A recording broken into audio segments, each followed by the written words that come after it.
What is up, guys? We are back with another video. It's been a minute, but we got ourselves a banger.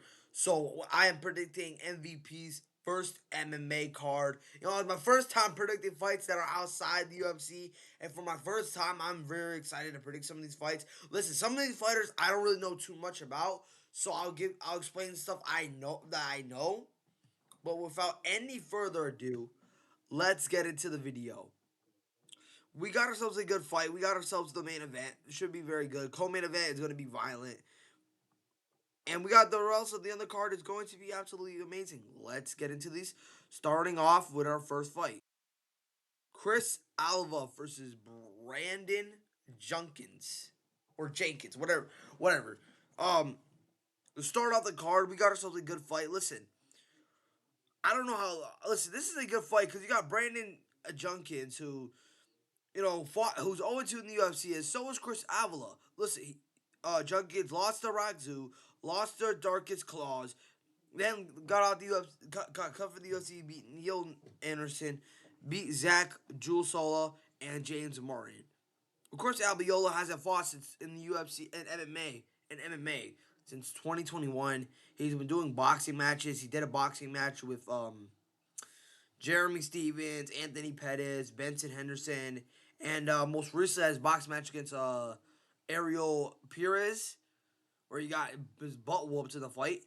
But looking at his last 5 MMA fights, he beat Brandon Piper, lost to Brandon Famil, lost to Anthony Taylor, which he ended up fighting him in boxing and ended up beating him. Beat Jesse Exec and beat John Kenneth, who's a not even that good of a fighter. Listen, Chris Avila is basically the knockoff version of Nate Diaz. He really is. But the thing is about him, he's a very predictable fighter. And the reason I know that because if you look at his boxing matches, because I don't watch his boxing matches. The only one I actually watched was him versus Ariel Perez, but that was because it was a main event and I was watching the undercard, watching the undercard. So he's and looking at his MMA fights, he's a very predictable striker. He's got heavy hands. I want to say heavy hands, but he throws a lot of combinations. But Brandon Jenkins, he's kind of like your average okay fighter because he's got good striking as well. I would say the same average striking as Chris. And he's got decent grappling as well. I think he's the better grappler in this fight with Chris. Listen, I like this fight. This fight can go either way. But I'm a favor Jenkins to win the decision. I think it's gonna be a split decision. I see this turning into a slot.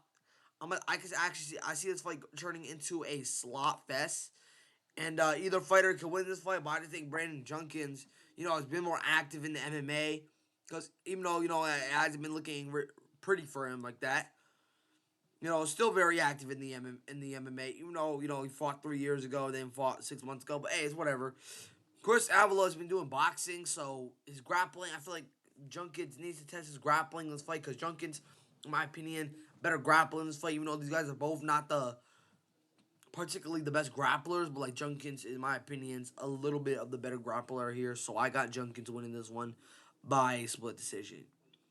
Up next, in the women's catchweight division, I think there's a lot of catchweight fights in this bout. We got up here Aline Perez versus Jade Masson-Wong. Listen, both these fighters aren't particular. If you guys don't know what Aline Perez is, which you guys should know who she is by now, she is Alex Pereira's sister, and she basically just fights the way he fights. Just obviously, Alex Pereira is the better version. She has that same right hook. She has that same stance, same way she throws that leg kicks. Jade, as of recently, she hasn't fought in the UFC and MMA in over 6 years. And now her last time out was against Jamie Lynn Horth, who's currently in the UFC.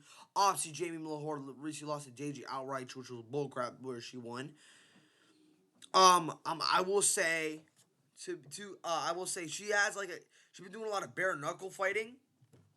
Which listen, bare knuckles is cool and all, but I guess her hands will probably be a little more explosive. Aline Perez, she's been doing a lot of karate combat. I favor Aline Pereira to knock out Jade Mascon in the first round. I think if she wants to have her MMA career, even though she still could become a UFC fighter, become world champion. Cause what should we call it? I guess she's 35, but Alex Pereira got in the UFC when I think that was the exact age that Alex Pereira got into the UFC. I gotta I'm not sure if that's 100% true. You guys can fact check. You guys have to. I would have to fact check that, but I guarantee that it's majority it's not true. But like she can still become a UFC fight, a UFC fighter, and I can see her becoming a world champion. But Jade, I just think that just looking from Jade, and I feel like she got easily knocked out by Jamie Lynn Horth, and I feel like Pereira is just as strong as Jamie Lynn Horth. So give me Aline Pereira to knock her out in the first round. And now we got up in our next fight, David Mgoyan versus Albert Morales. Now this is an interesting fight because you got Albert Morales who beat Jesse Stander, beat Francisco Rivera Jr., beat Chase Gibson, lost to Johnny Goblin, beat Tyrion Givanian.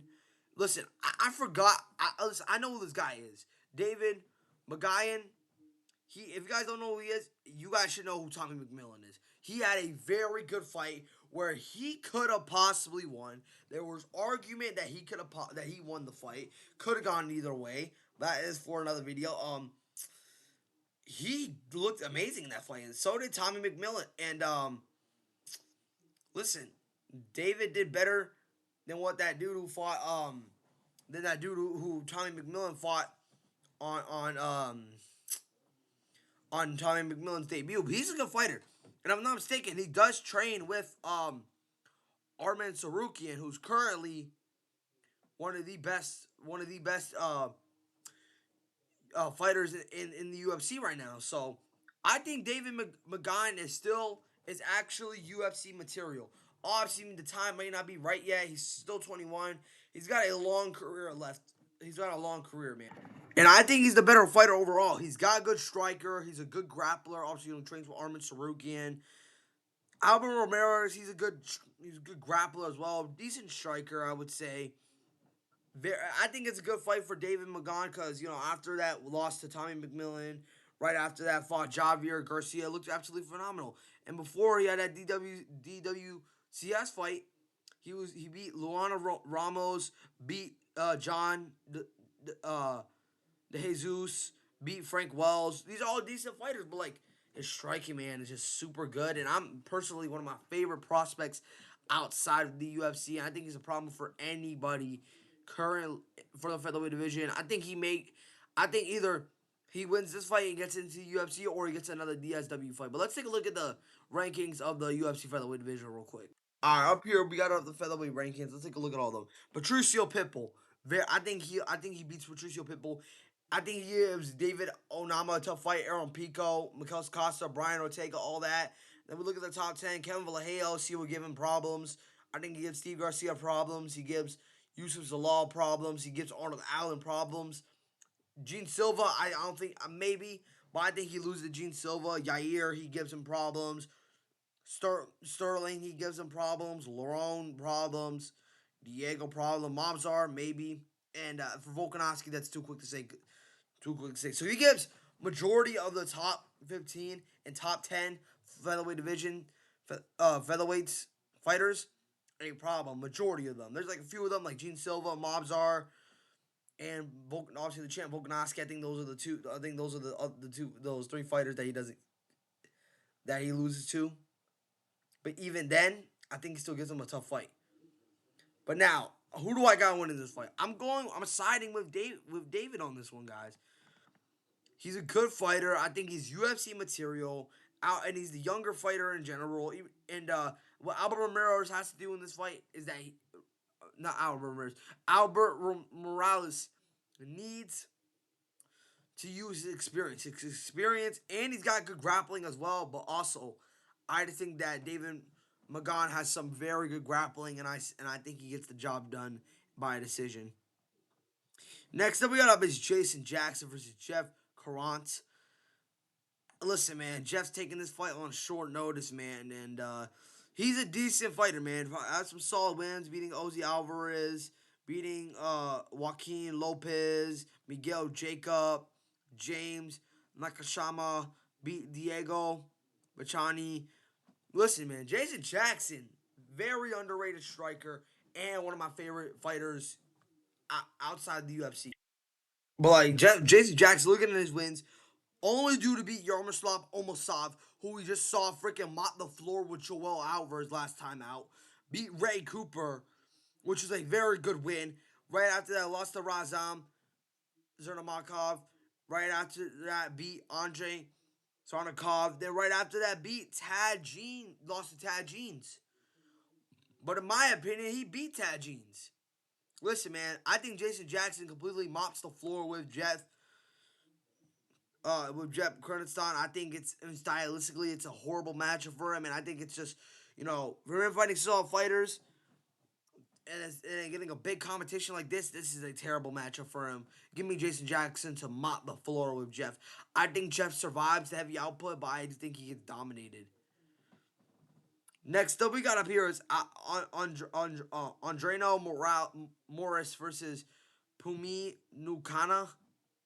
I don't even know how to pronounce that. Listen, man, I'm going with Adriano, bro, because I don't even know who the heck this guy is. He's taking a short notice because Adriano was supposed to fight Mohamed Mgoyan, which would have been probably one of the best fights outside of flyweight fights outside of the UFC. That would have been a banger, but like McCoy pulled out because due to visa issues. It sucks to see that fight get canceled. But listen, I don't know too much about this guy because legit like 30 minutes before I was making my predictions, I found out that this guy was the replacement. And I just found out, like, I think, like, a day or two that Muhammad Mukoya pulled out of his fight. So, that's a bummer, but, like, look at that Morris wins. He beat Yurko, they went in and they lost to Demetrius Johnson twice. Beat Danny Kingdon, and they lost to Yurko again after beating him. Listen, Adriano may not be the best, and he may not be at his prime no more, but I'm still a fan of this guy, and I see him beating Poon Nukata, but, like, I just don't know nothing about the guy. Like, I really legit don't, guys. Because I didn't know that he had a replacement anyways. I thought they put another fight on here. But, yeah, I got Adriano Morris winning this fight by a decision. Next up, we got up here is Namo Fares versus Jake Banyan. Now, listen here, guys. This is actually a fight I'm very curious in because you got Fazil, which should be fair, guys. This guy is a trash talker, man. He's a very good trash talker, and he's building a name for himself, and I believe that he could get into the UFC eventually. But look at this, because looking at his wins, he beat Khalid Omar, beat Jay Uyun, beat Alfraz's Mandarins, beating David Vic Kotaviv, and then beating Yakub Samokov. Listen, his boxing and his grappling in general is very good. He's got some decent grappling. As for Jake, has a solid win over Kyle, beating Zach Telanachi, beating uh, Jose Montes, beating Marcus Walton, and then beating Saad Ul Hansen. So, listen, these guys are both very good strikers. But I'm going to be honest with you guys. I think Jake is the better striker than Frazal. But I think Frazal, he's skillful, but I think Jake's just the better fighter overall. You guys may think I'm crazy, but like from what I've seen from both fighters, I just think I just think Jake is the better fighter overall. But that doesn't mean he has the better chance of winning this fight. I think Fragile has the better chance of winning this fight. And listen, when I say this, guys, I think I think people are kind of underestimating Jake a little bit. I think Jake has a possibility of winning this fight. It's a 50-50 fight. Striker versus striker. Who's going to outstrike who? Or it's going to be a 50-50 fight. I see this going either way. And they both only have one loss on their record. I think Jake lost his debut, and I forgot who Namo lost. But I've been a fan of Namo. I'm a fan of Namo, and I'm glad to see him on this card because this is a very stacked card from top to bottom. But I think Frazell wins this one by a split or majority decision. This fight is going either way, guys. I don't know exactly who's winning this fight. Like I said, 50-50 fight. But give me Fazil to win this one by a decision. Next up, we go. I think this is the opener of the main cards. Junior Dos Santos versus Robelis Despaigne. Fit. Listen, I don't know exactly who's winning this one. Junior Dos Santos. He's coming out of 4-year retirement, and listen, he lost to Francis Ngannou, lost to Curtis Blades, lost to Jarzino, lost to Cyril Gahn, then got lost to Yorgi the Costa. But listen, Robelis hasn't been looking that good either.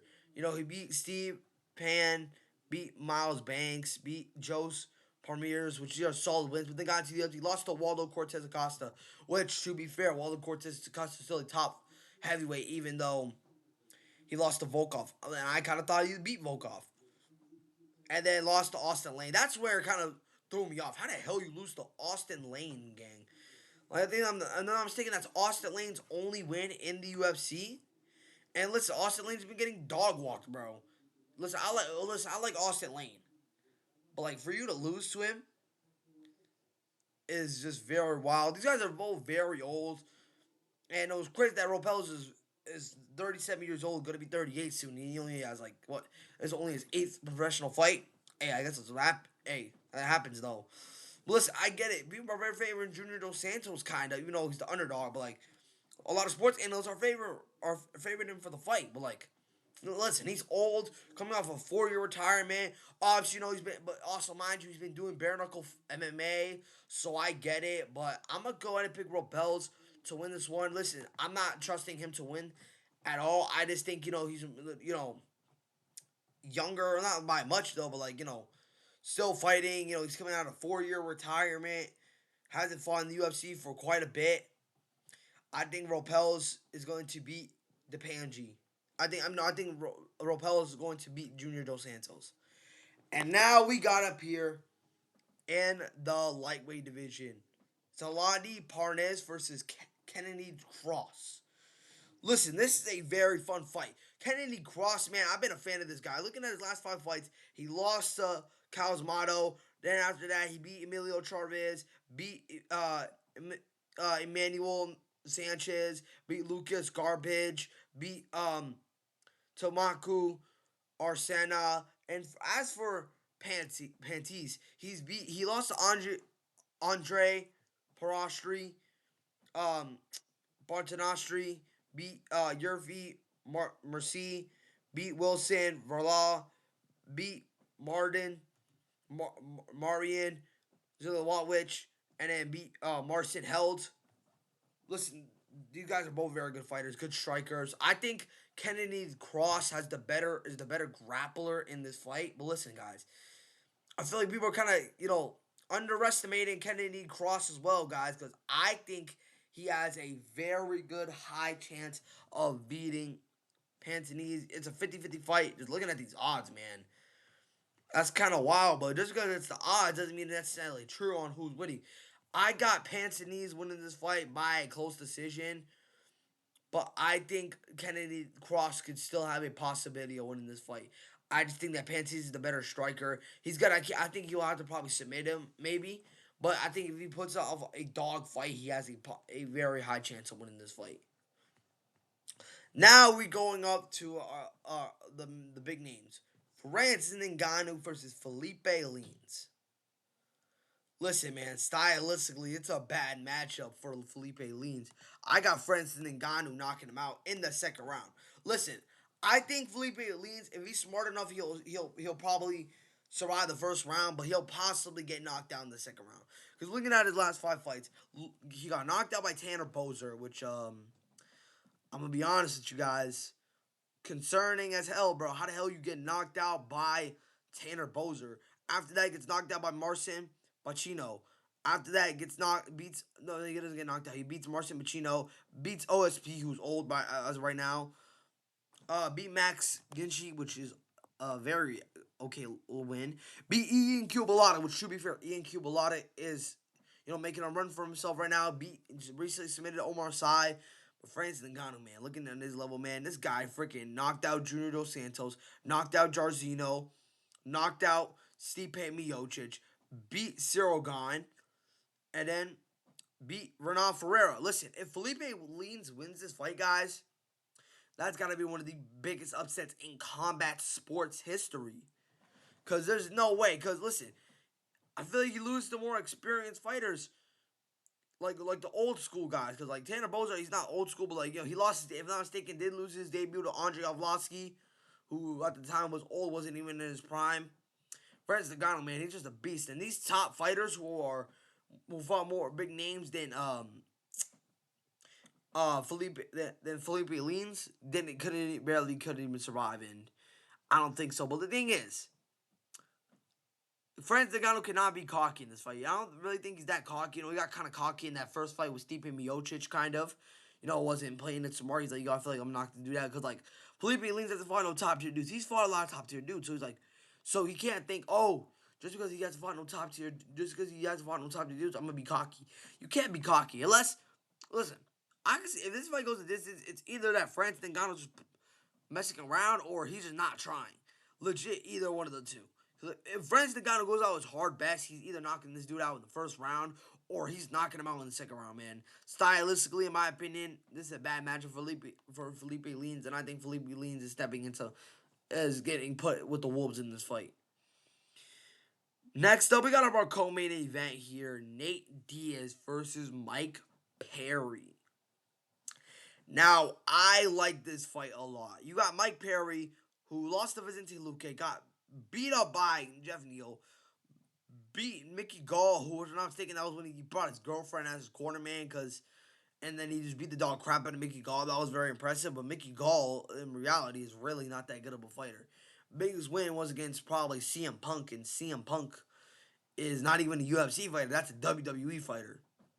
Then lost to Tim Means. Then before in his last fight, his last fight against Daniel Rodriguez in the UFC because he got cut.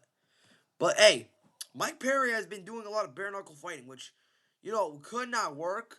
But Nate Diaz, he lost to Conor McGregor right after that beat Anthony Pettis. Right after that, got this was the first BMF fight against Jorge Masvidal, and lost. Got demolished by Leon Edwards. Beat Tony Ferguson, which I was supposed to be Hamza Chimaev, but Hamza Chimaev missed weight. Listen, listen, man. I get why people are saying that Nate Diaz is gonna win, but Mike Perry is more active than Nate Diaz. Even if it's not MMA, he's more active. Like he just came off a very good win in bare knuckle fighting over Jeremy Stevens. Like, listen, guys. And I think from Mike Perry doing all that bare knuckle, I think his striking and his toughness may get better. And while I think Michael Page went to bare knuckle fighting to fight Mike Perry, so he can get tougher, so he can go into the UFC. And listen, Nate Diaz, this guy's been doing a lot of interviews, and if I'm not mistaken, this guy's still smoking. So the fact that they're still smoking is kind of concerning. And listen, if you look at his fights of Jorge Mas and that boxing match that he had over Jorge Masvidal and that UFC event with Tony Ferguson, sometimes this guy was on the cage like this. It's freaking not doing nothing. If you're doing that against Mike Perry on you, bro. He's going to try and knock you out. I guaranteed Mike Perry is going to try and rip this guy's head off, man. And listen, I don't think Mike Perry's going to come back to the UFC. I don't think the UFC wants him, but like, I think he may get a big win over Nate Diaz. And listen, y'all Nate Diaz Glazers, y'all can tag me in the comments if Nate Diaz wins this fight. But I'm going with Mike Perry, and I think he knocks him out in the third round, guys. Listen, man, because obviously, Mike Perry, like I said, he's been doing a lot of bare knuckle fighting. Those are 2 minute, like, majority of his fights are like main events. So like, those are like 2 minute, 5 rounds. So, two things that Nate Diaz needs to test is his cardio. Because, like, 2 minutes, I mean, it's something, but that's nothing compared to MMA. MMA, you're doing 5 minute rounds. 5 minute rounds. So he's got to test his cardio. That's one. And test the grappling and see if he has the grappling. Even though Nate Diaz isn't necessarily, he's a jiu-jitsu fighter, but he's not always grappling. Test it. If it's not working for you on the striking, test the grappling. I guarantee you'll probably have success there. But I just think Mike Perry is not too, I just believe that, Nate Diaz is just super cocky. And I just believe that Mike Perry, he's going to try and rip Nate Diaz's head off. And I think Nate Diaz is going to have trouble all night. Give me Mike Perry to win by knockout. Next up, we got up our main event here, Ronda Rousey versus Gina Carano. Listen, man, I don't know what the hell's going to go on in this fight, nor am I really going to get too much. We got Gina Carano, who beat Julius Zezi, beat Tanya Evraru, beat Kalin Young, beat Callie Cotbob, and hasn't fought in over almost 17 years against Chris Cyborg. But as for Ronda Rousey, she beat Alexis Davis, beat Kat Janot, beat Beth Corona, and then lost to her belt to Hallie Holm. Then after that, fought Amanda Nunez, got knocked out. Listen, man, I don't know what's gonna go down in this fight, and nor am I'm interested. But the thing is, Ronda Rousey has already said Nate Diaz has got her high, which you guys should know what that means. And it may not work for scenarios like this. You guys may think that's stupid, but in reality, when you do that stuff in training camp, it slows you down in fights. Why else you think Nate Diaz had situations where he would what? And he was very careless. Even though Gina Carano is older than Ronda Rousey, I'm going with Gina Carano to win the decision. Tag me, like I said, y'all can tag me in the comments if Ronda Rousey wins. And I don't necessarily want Gina Carano to win. I want Ronda Rousey to. I want Ronda Rousey to win, but like I just don't know. I really don't know. Even though these guys are both very inactive, I see Gina Carano winning this fight. But that will be the end of the video, guys. If you guys enjoy the content like this, and let me know how I did for my first time predicting fights outside the UFC, let me know in the comments, and I'll see you on the next one. I'm out. Peace.